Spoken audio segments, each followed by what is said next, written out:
You need to.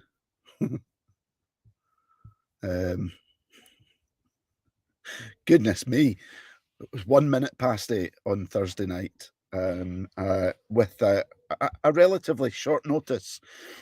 Again, a JFDI podcast. So I think this might be the last one, but I'm going to really enjoy it because I've enjoyed the previous 4 that we've done. It's quite amazing. I was just asking our guests how long they both had off work. I'll let them tell you. So for anybody that's seen any of the last few weeks, for anybody that's watched I think we got up to about 17 or 18 videos on Swamp Donkey 1, 2, 3. Andy will correct me if that's wrong. I think on the YouTube channel, they are back. 10,000 miles, hopefully. We will confirm. We'll get the statistics shortly. But the Mammoth trip is over. So refreshed, I hope. Rested, I hope. Are Davey and Andy, aka your Swamp Donkey Bikers. Please welcome for the last, well, maybe not the last time. Who knows? Who knows? You never know. Back onto the podcast. Good evening, gentlemen. Hey, Graham. How you doing, mate? All good. All good. How are we? Are we well rested and are we refreshed? Absolutely. Very well. The behind has recovered. Yes. So we'll pick up from when we spoke last. You were set to go your separate ways. I think Andy, you were taking a more leisurely trip down because you had the ferry from Rotterdam, was it? Cherbourg. Cherbourg. And Davey, you had got your route sorted amidst ridiculous ferry prices and worked a route back to Scotland. So you were going on your separate ways. So, Davey, I'll come to yourself first. Just in that sort of short spell, all home safe and sound. Anything untoward to report, or any exciting tales to catch up on? Well, the first day, I was planning to go up to Mönchengladbach and do a bit of reminiscing around that area, sort of Rheindalen. But when I got there, traffic-wise, was absolutely horrendous. So I just headed on and ended up in Antwerp, and it was pretty. I couldn't believe that, baby. Found a little campsite in the middle of Antwerp, all by myself. So yeah. It was, but it was quite surreal camping on my own after 5 weeks of being with somebody. So it's no real great events happening. Got back to the UK. I had a good couple of nights with maybe one or two beverages that I overindulged in on the way up. So that was one out in Somersham, and then the other one was up in Cooper. So it was very pleasant. And then I made it home on the Sunday, I think it was. Where is Somersham? Did you say? Near Cambridge, north of Cambridge. North of Cambridge. So who in north of Cambridge and who in Cooper has led you astray? Oh, just old friends. Sort of. We knew the people in Somersham. Sort of Shirley knows them as well. And then it was actually a school friend in Cooper. I just said I was popping past. Oh, just stay with us. So just had a few drinks there. Oh, brilliant. Fantastic. So home safe and sound. How many days after you left, Andy? Was it 5, I think? I think it was 4, actually. I think it was only 4. Was it the Wednesday I left you, Andy? And then I got home on the Sunday. Right. On the old trip. I couldn't believe, Davey, when I saw you make it to Antwerp. That was something. 900 Ks in the same day. That was something else, man. Oh, it was. I didn't have any picture. I was just on my own. I was on a mission after that. Yeah. It was strange the first night, wasn't it? Yeah. Like after we split the first night camping, like it was weird. Even biking, like not looking in the mirror for Davey or looking ahead for Davey and he's not there. You know, it was just weird, surreal experience. Yeah. But yeah, no, it was yes, brilliant. You, Andy, you were talking about biking being its own type of meditation last week, and that sort of like focus on the road, or focus on absolutely everything that you have to do on the bike, everything that you have to be aware of in your environment, all of that sort of stuff. So you looked your route and the little videos, you looked to continue to enjoy, but be more relaxed. I would, and I have to say this, even around the camera as well. And I know you were asked, and I know you said that there'll be no more of it. It's just to log it because it's not your thing. But you switch that camera on, and once you switch it on, you've got. And you ask anybody else, it became smoother and slicker, and you found that little structure and everything. So before you really tell us about it. so is there maybe going to be a I don't know, an AOH show? Oh, I don't know about a show. No. I mean, I did like, ask anybody for the first time and you stick a camera in your face and you go to talk. It's not the most natural thing in the world. So, but when you start doing it every day, and I presume this is the way presenters stand in front of a TV or actors or whatever, when you do it every single day, you do start getting, like, we never did one retake.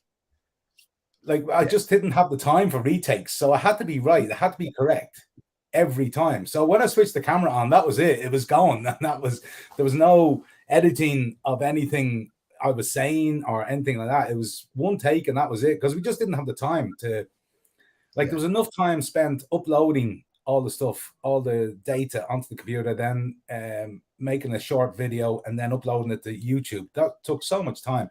So I just didn't have time to do any retakes. So every single time me or Davey are talking, there's no retake. That's it. That's his life. But yeah, I suppose I did find it comfortable towards the end because, as I said, practice, it's just doing it every day. And it did sort of, become more sort of familiar, I suppose. Not natural, but familiar. I think, well, it certainly did. It did appear that way, but also the way in which you adapted. I liked the touches in and around the cities where we know that, you know, bikers in cities don't agree because the open road is the place for me. At that.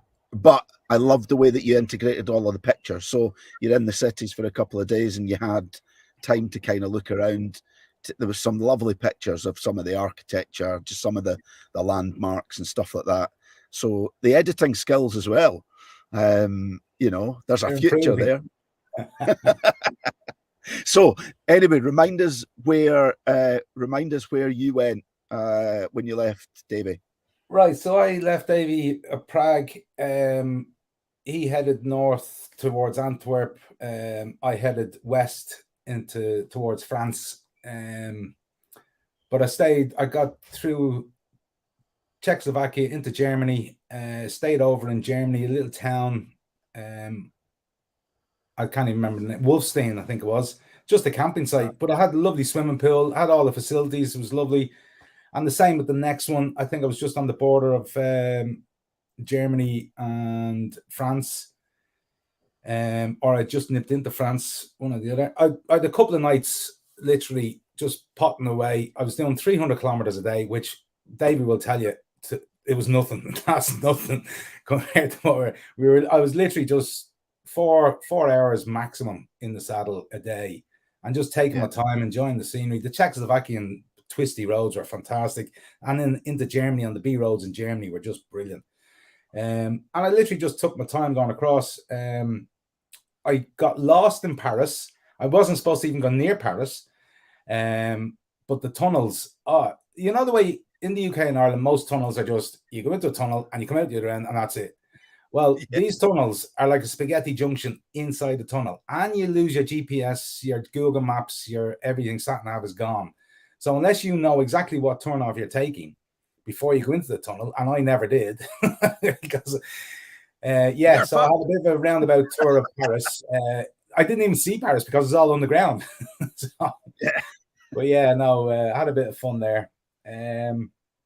and just slowly made my way across France towards Cherbourg. Where I had You some went. fun. I think I recall you saying you decided to dip a little bit south for the benefits of camping, because it was like, was it about 10 degrees? Like traveling an hour south, it was about 10 degrees warm, wasn't it? Yeah, it was like where I was at night time was about 10 degrees where I was, but the app we got from that Greek guy, I tell you, it's absolutely fantastic, was telling me an hour south of me, or an hour and a half south, is 14 degrees at night time. So I decided, right, let's dip into the 14 degrees. 10 degrees is fine. You need to wrap up still, but 14 degrees is lovely for camping. Absolutely lovely. Yeah. So yeah, I dipped down south for a couple of nights, and it was absolutely fantastic. Found some fantastic places. The little Hobbit's hut was brilliant. Oh yeah, I saw that. Oh, it was lovely, absolutely lovely. Great spot. A lot of people actually heading. There was a lot of bikers in there in that camp. They were heading towards the Isle of Man. So okay, they were heading up that direction for a lot of French, German bikers heading up towards the boats and the ferries. So yeah, it was good. It's not TT time, is it? It is, yeah. TT's on the moment, and unfortunately, another driver has passed away. Oh no. Yeah. Oh dear. Oh dear. Mind you, that it's not. It's happened a fair few times in that race, hasn't it? I can't remember a race that hasn't happened. Yeah. It's every year. It's I don't know. Shame. I don't know what I'm going to do about it. It is a shame. It is. Yeah, it is. Davey, just going back to the distances covered, whilst Andy was having his leisurely sort of between 300 and 400 kilometre days, you put in a fair few shifts to get home in the time that you did. Am I not right in saying, because I saw the speedo on one day, that did you not have a day that was like a 750 plus or something? Well, the biggest day I had was over 900. That was going to Antwerp. That was 900 k's, so it's sort of that's about 600 miles, isn't it? Yeah, so it's yeah. And that was right after you left Andy. Yeah, that's right after I left Andy. After that, it only gave me something like an hour and a half to get to the tunnel, and then sort of an hour and a half through the tunnel, and then I decided to try and get my way to where I'm going by avoiding motorways, and I ended up in London somewhere. So it's got myself a little bit lost, should we say, but it was great because it was just, let's say, small roads, apart from in London where you can hardly move unless you're on a bike. Yeah, it was actually quite relaxing because I had targets to get to, but I had no time restraints. Just I had an area to go to or somewhere to get to, but get there whenever you can. No real rush. So it's I deliberately took a detour when I got the other end of the Channel Tunnel. Deliberately took the detours so I wasn't just on the motorway going straight up to one destination to the other. So a bit like what Andy was doing, but just in the UK, is you've actually got some not bad roads actually in the UK for bikes. Mm. So you said you got back on Sunday, was it? You said Sunday, yeah. And are you well rested? Are you? How's the body after a bit of a break? Any minor contusions, abrasions, aching muscles, and anything else to report, or all good? You got a clean bill of health? All good. The cream's done its job, and I've actually been out on the bike again anyway. So it's with Jake on the back this time. So he's getting back into being pillion. He's loving it. So it's brilliant. That's been really good. So yeah, I thought I'd be there, just park it. That'll be me for weeks. Nah, about 2 days later, go on, let's go. And mind you, it's been the weather for it, hasn't it?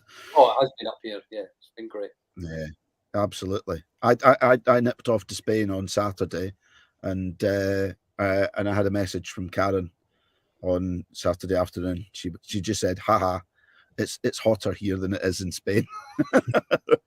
I thought that's charming, something like that. Andy, what about yourself? In terms of physical health. Oh, brilliant! Absolutely. All good. Yeah.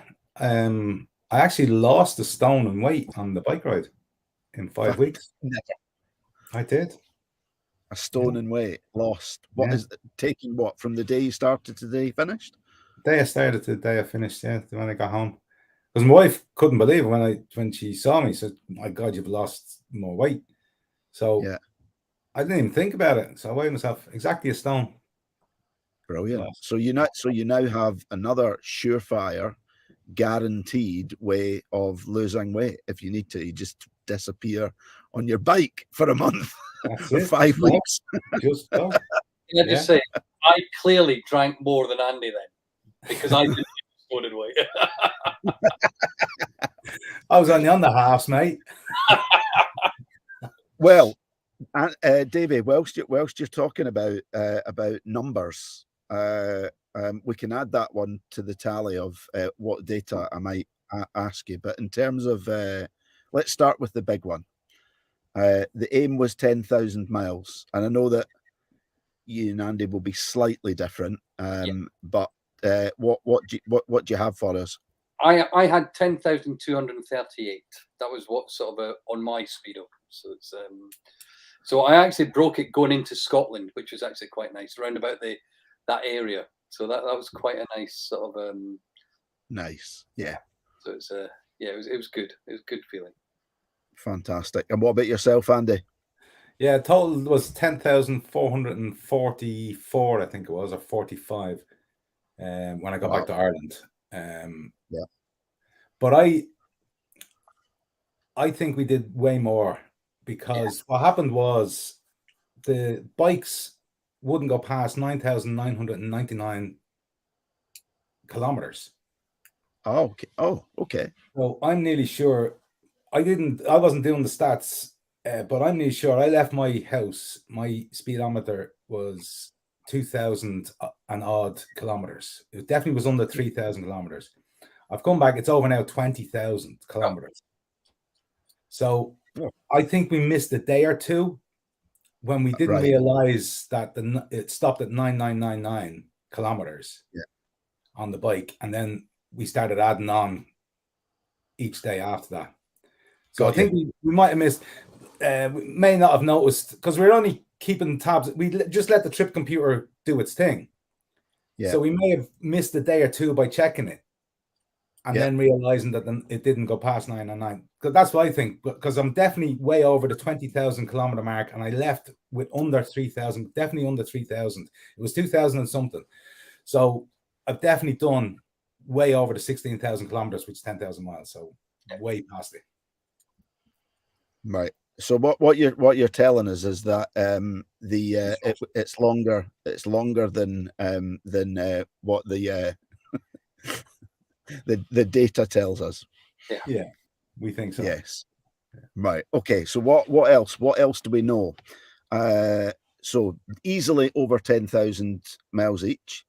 30 number of countries. 30 for me. I think I was 29. Oh, 29 and 30 countries respectively. Okay.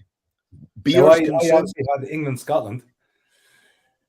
I didn't count Ireland, so I counted England and Scotland. Davey counts Scotland. You're not allowed to count Scotland thing, Davey. Well, I knew you'd always be higher because you had Northern Ireland. I would never have got that one unless I'd gone across yourself. So it's that was Okay. What else? So Amityville Horror Houses stayed in. I think the best place for me, the best place we stayed was the river cabins up in Norway. I think just the whole, because we were the only ones there. The fast flowing river in front of us cooking up. We had a big log fire going outside, cooking up the chicken wings and the ribs.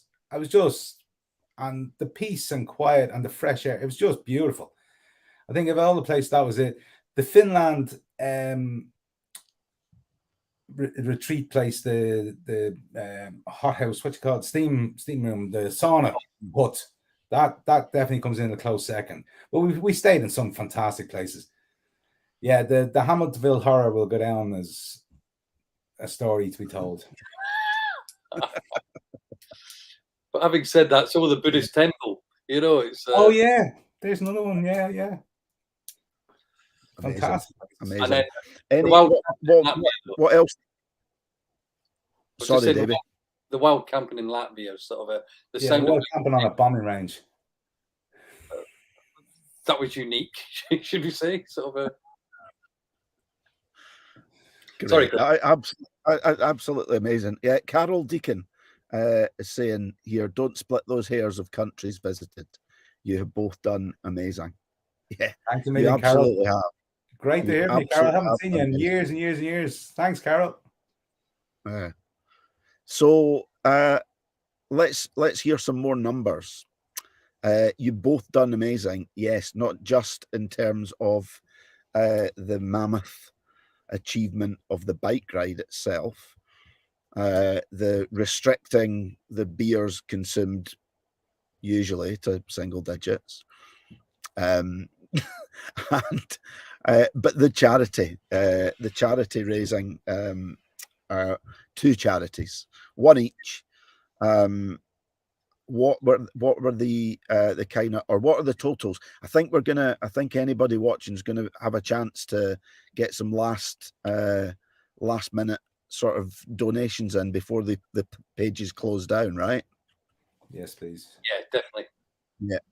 Yeah. So if we can dig deep for the last few days, and Davey, I'll come to you first. In terms of how we're standing, and just a reminder of the charity again. Yeah, the sort of just giving page that I've got is for SAMH, so Scottish Association for Mental Health, and I've so far raised £1,595 on my page, and I've still got some which I raised before, which I need to add on to that. So it's going to be close to £1,700. It looks like. So amazing. Thank you everyone who's donated. Really do appreciate it. I will be putting out something to those who donated, but thank you very much indeed. Amazing. Absolutely brilliant. That was fantastic. That goes a long way. Obviously we want to bump it up, but that's brilliant. Well done. Thank you. Really well done. Well done, David. Andy. Yes, I'm a similar charity, only based in Ireland. It's Pieta House, it's called. Fantastic charity. Started off really, really small in someone's house. They lost a loved one and decided to start this up many years ago. And it's just grown to be probably one of the biggest mental health charities in Ireland. It's fantastic. They rely more or less completely on people's donations. And I've raised over 800, and I just like to thank everybody who's donated. You have definitely saved people's lives because of that donation. There's no two ways about it. It goes directly to the people who are involved. So yeah, it's fantastic charity. Mental health is huge these days. So yeah, they need it more than ever. And it's fantastic, and it's great that we're all talking about it as well. So it's good. Yeah, I think it's amazing. I mean, you know my thoughts on it. I think it's absolutely brilliant. I think the time for getting people talking is, I think that's happened. I think we can kind of tick that box. I think what we need to do now is we get more people doing, but this is how we do it, by continuing to raise money that allows all of these brilliant charities to raise awareness, continue to raise the awareness, and to get in the right people's faces. So absolutely brilliant. Listen, I am sure that a little bit of a share here and there, and we can get that up to £1,000. If not, still, that's amazing. You're talking like knocking on £2,500, over £2,500 between the two of you. Wow, brilliant, fantastic. When's the next one? You have to talk to the wives. Sure. Do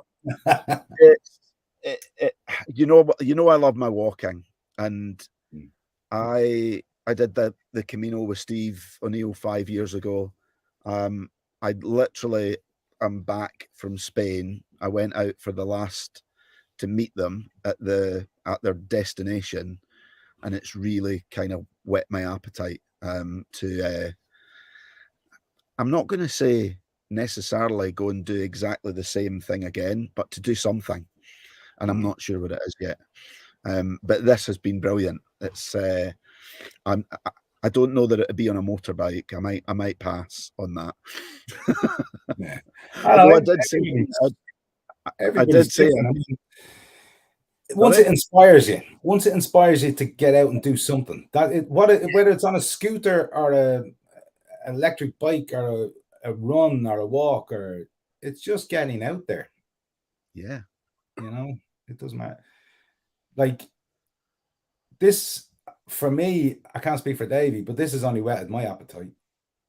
There's a big one I want to do, and it's in the planning, but there's nothing confirmed yet. Give us a clue. It'll be another few years. It'll be another few years. Right. But it won't be on this. Brilliant. Oh, yes. Well, we'll wait and see. What we need to do is you just need to pull all this together with your newfound editing skills.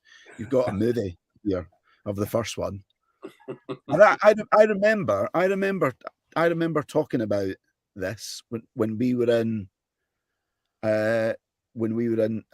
Lisburn, and you were talking about pulling together everything.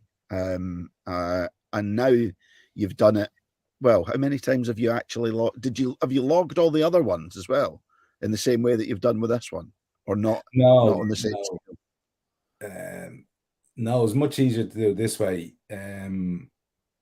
Just the technology's moved on as well. Each year is different. Like the cameras, the hard drives, everything the software is a lot easier now to use, a lot more intuitive. But like when I first started doing the trips, Janie, the cameras were about that size. Yeah, massive. Yeah. It has made a difference. Right. So another few years and we'll watch this space. What about yourself, Davey? What are you saying? Well, we did talk about sort of something on the other continent about 5-6 years, maybe a little bit longer. Sort of, but I'll probably go. I do something for charity each year, so it ranges. So, I do a lot of cycling, so I've done the John O'Groats to Land's End and back, walking, etc., etc. So I thoroughly enjoyed the motorbiking. And as I say, from that side of things, it does only whet the appetite. You know, I think I'd do something slightly different. I.e., I think we'd take a little bit more time in the first part of the journey. I think. Would you agree with that, Andy? Sort of, we rushed one part of it, but we got the benefits of the weather because of it. So it's. But yeah, I do. I think I'll do a couple of provided I'm allowed to, a couple of shorter ones, and then maybe something in the future, do another big one. Yeah. I think it's definitely taught us a few things on this one. I think we got thrown the sort of second day by the bad weather, and that sort of knocked us because we felt we were behind schedule, and we had only reached Liechtenstein, and we had called a halt to it basically. And by the second day, we wanted to be closer to Slovenia, you know, that sort of way. And then we sort of skipped Istanbul, Turkey, because we felt you look at the map and you see how far away Nordkap was, and you think, oh, you know, a couple of more days, 3 or 4 more days could be the difference between us making it to Nordkap and not making it to Nordkap, you know, that way. So, but in the long run, we had plenty of time, but you just don't know what way, especially when you get that bad weather the second day, that throws you, that and delays you and knocks you back, and you think, how many more days are we going to have of this along the trip that could throw it all out? So yeah, we've learned an awful lot on that trip, and it's good to learn it close to home. But I think we were very fortunate as well, Andy, because we had no, apart from right at the end with yourself, we had no issues with the bikes whatsoever. So all that planning for if you're going to have a puncture or if you're going to have a breakdown, none of that came into sort of well, when we were together, none of it came into play. Just like to say the bike was flawless. The breakdown I had was completely my fault. Nothing to do with the bike. My lack of maintenance on the chain was my fault. Absolutely my fault. Schoolboy error. My last bike for 5 years was shaft driven, so I got out of the habit of maintaining my chain. No excuse really.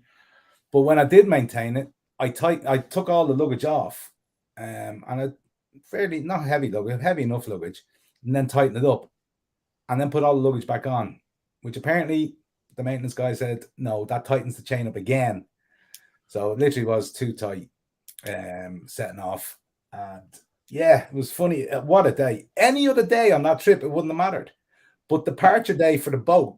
Like I was having a leisurely saunter up along the Normandy beaches. I went to Utah Beach, taking some pictures. Lovely time. I had plenty of time to get on the boat. And the chain snapped. I freewheeled into this little village, tiny little French village, about 20 kilometers, 25 kilometers from Cherbourg. I had 3 or 4 hours before the boat actually departed. So 3 hours, 3 hours before I was to check in, and yeah, the chain snapped. So anyway, I freewheeled into this little tiny village because I thought if I'm going to call the breakdown service, I need to know where I am. But on the day of departure, if you initiate the breakdown service, you're at the mercy of the tow truck. And it could be 30 minutes or it could be 4 or 5 hours before someone comes along. So I was hesitant. I went back looking for the chain, walked up the road looking for the chain, thinking I really don't want to call the breakdown service. And the 2 gardeners were there with a trailer, and none of them spoke English. The 2 guys, they were, I'd say, late 20s, early 30s. They had a dog, and the dog came over. It was a Belgian Shepherd. Absolutely gorgeous. And he came over and dropped the ball beside me. I was down on my knees looking at the bike. So I started throwing the ball. And like my dog, she loves the ball. And we started playing. So the guy came over and said hello and this, that, and the other. And we started speaking through Google Translate. And I told him the problems and this, that, and the other.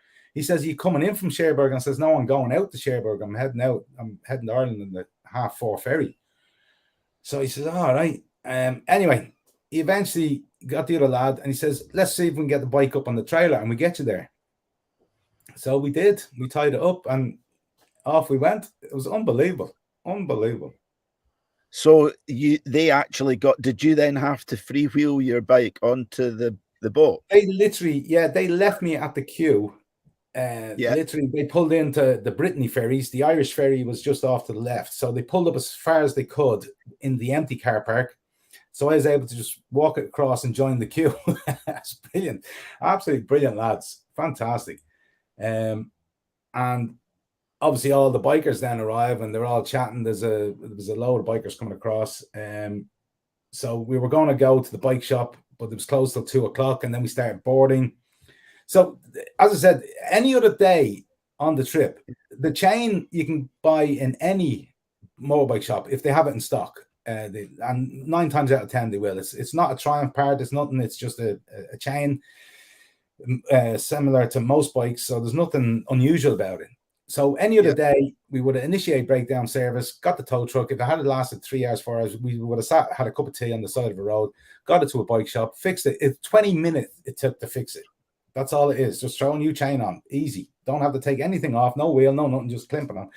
So, yeah, it would have to happen on departure day. But anyway, I got all organized when I got home. Luckily, because I pulled into Dublin, the ferry goes up alongside the coast of Ireland. So I had full 4G service. So come 8:00 in the morning, the bike shop was open. So I rang them and they said, "Yeah, we have the part. Come on in." Brilliant. I said, "I'm docking in about 10:30.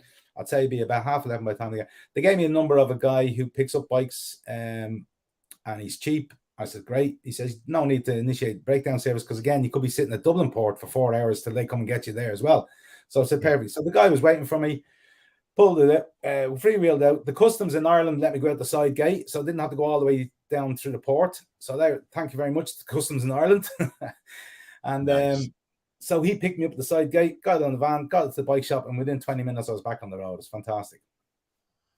That you honestly, what's those words that you use? You can't coach it.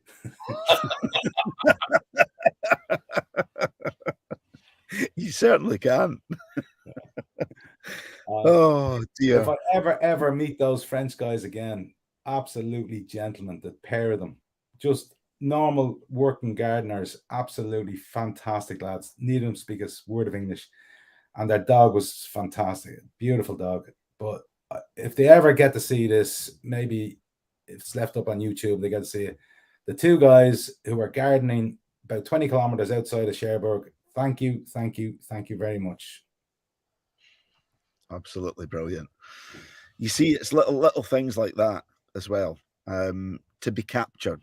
You know, we were talking about this just the other day. It's that, you know, it's why I write so much down.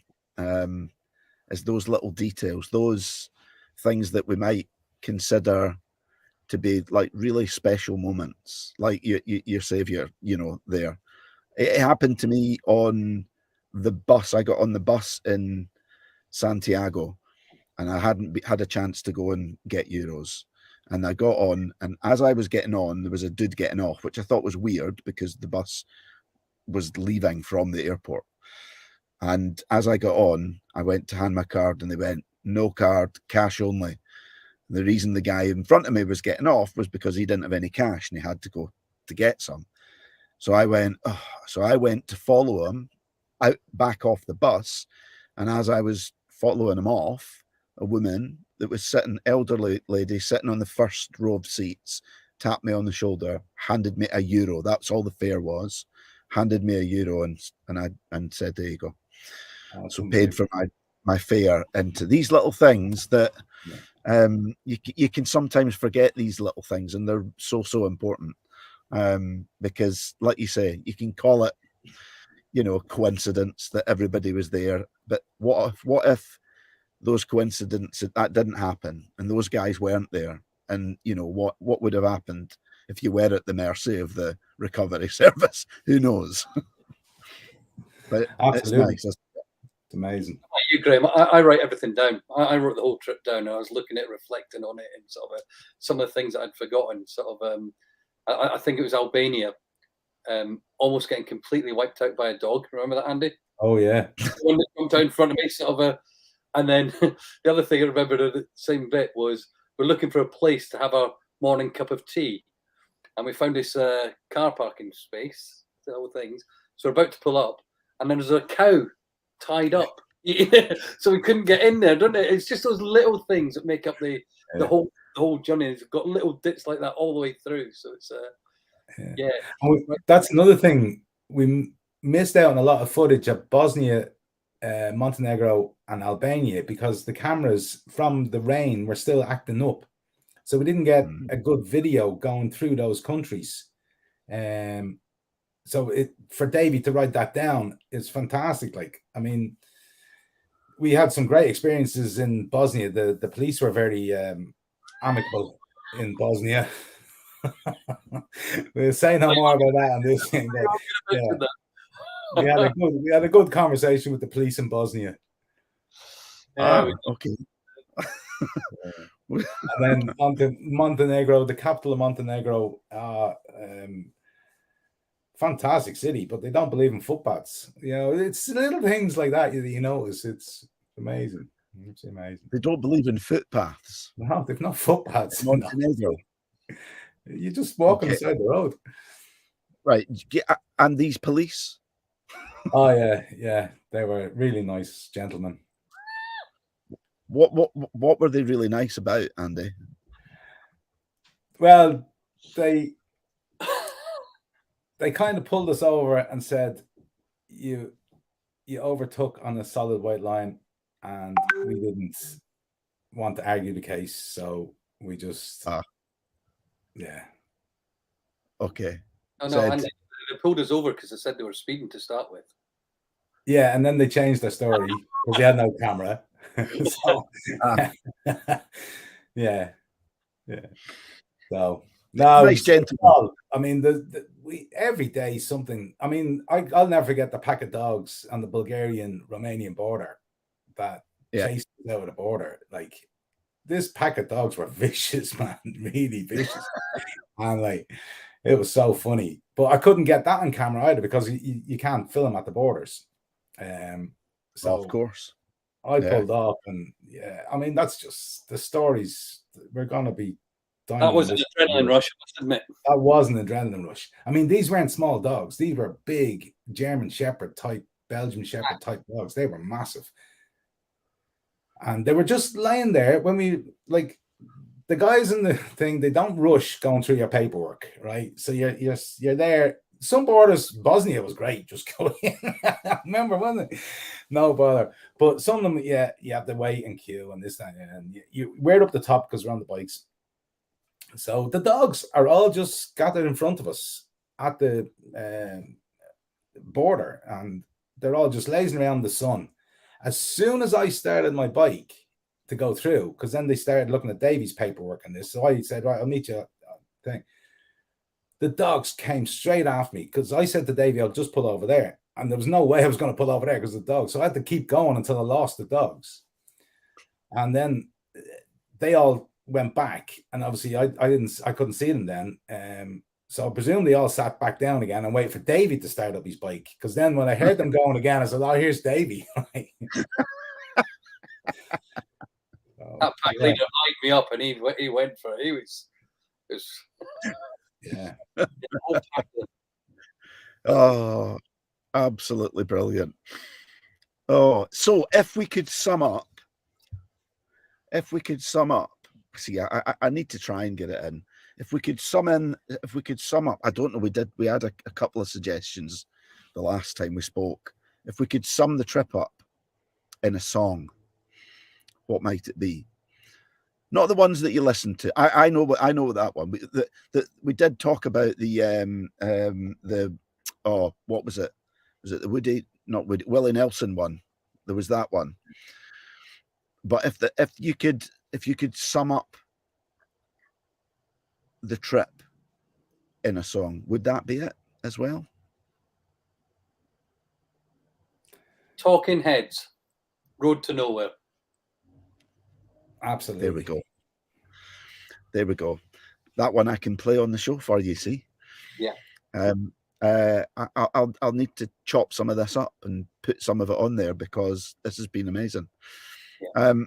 So I got a few years, another continent, and a plan.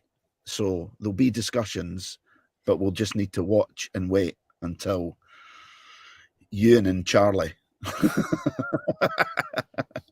are on the road again. Well, I tell you what, you had significant, like I think you said yourself, Davey, how lucky you were in terms of like what happened with the bikes. Yeah. The one thing that I have noted in terms of each of the Charlie Berman and Ewan McGregor shows I've watched, they always have problems with their bikes all the time. Yes, BMWs, load of crap. Remind us what it was you were driving? Was it Triumphs? Triumph Tigers, yeah. Triumph Tigers. Yeah. Yes. Mike Pierce and Dave Large are BMW heads. You keep away from that German stuff. Are they? Oh yeah. Dave Large texts me now. Oi, Andy. No, that'll be that. Okay, so listen, before we wrap up, anything else that either of you would like to say to anyone? Any message at all? I'll let you go first, Andy. Oh, I just want to thank everybody we met for a wonderful experience. Thank my family for allowing me to do this trip. Thank my job for allowing me to have the time off to do it. I go back to work on Monday. First day back is Monday. But yeah, and Davey, thanks a million, mate. It was unbelievable. What an experience. What an experience. And finally, Graham, thank you for having us on. It's been wonderful to just get it out there and get talking about it. Fantastic. It has help the charity along. So thank you very much. You're very welcome. I thoroughly enjoyed it. Just listening to those that you've thanked there, I'm just wondering whether or not you might want to give work the heads up in case after 6 weeks they don't recognize this man with a beard. See, this is the longest I've ever had a beard because I got past the itchy stage. I could never get past that stage. Now that because I was just on a helmet and it was all squished in, I never felt the itchy stage. So I've got past it. So I'm gonna see, but by the end of the summer we'll see. See how it goes. Yeah. Brilliant. Davey, what about yourself? Yeah, similar people. I've been very humbled by the amount of messages I've had, and sort of the people that have been following and supporting us, and telling them how inspired they've been to get off their arses and do something themselves now. So it's that's been really quite humbling. So it's just getting all the messages from all the people. I'd like to thank them. The trip itself, Andy and I never once had one crossword between us. You know what I mean? It was just that laid back. It was one of those. We didn't even need to take time out ourselves. I think we did, but I don't think we ever needed to. You know, it's one of those trips that you won't forget. And we may have something in the future. And from my side of things, out of this trip, there may be a fundraising opportunity coming. This is from Croatia, Andy. I know. So just watch out for this one. Sort of I'll wait to see if it comes off, but there may be an opportunity for us to do something a little bit different. A little bit different. It's completely different. I know it's a bit cryptic at the moment, but yeah, we'll watch this space. Yeah, very much so. Yeah. Well, listen, thank you to both of you for taking the time out when you were over there to do it, to catch up. I've really enjoyed it. I have. I would just going to say what on what you've mentioned there about being in each other's company for so long and not one crossword. What a massive testament to long-lasting friendship, eh? The people that are important to you in your life, not a crossword, and not even the desire to spend time out of your each other's company over that period of time. There's not too many people that you could probably think of in your life that you would that would happen, right? So that in itself is a massively special thing, aside from the over 30 countries and over 10,000 miles. That's the joy of it, right? Yeah. True friendship there. Amazing. Yeah. On the road again. On the road to nowhere. Lovely. Listen, gentlemen, it's been a pleasure. Thank you very much. So until the next time on the JFDI podcast, whenever that may be. Actually, I do know. So watch this space, just like the gents. I've got a bit of an announcement coming on the 14th of June. You just need to wait and see. All right. Gary, Andy, Davey, thank you very much indeed. And we shall speak soon. Thanks, Graham. Thanks a million, Graham.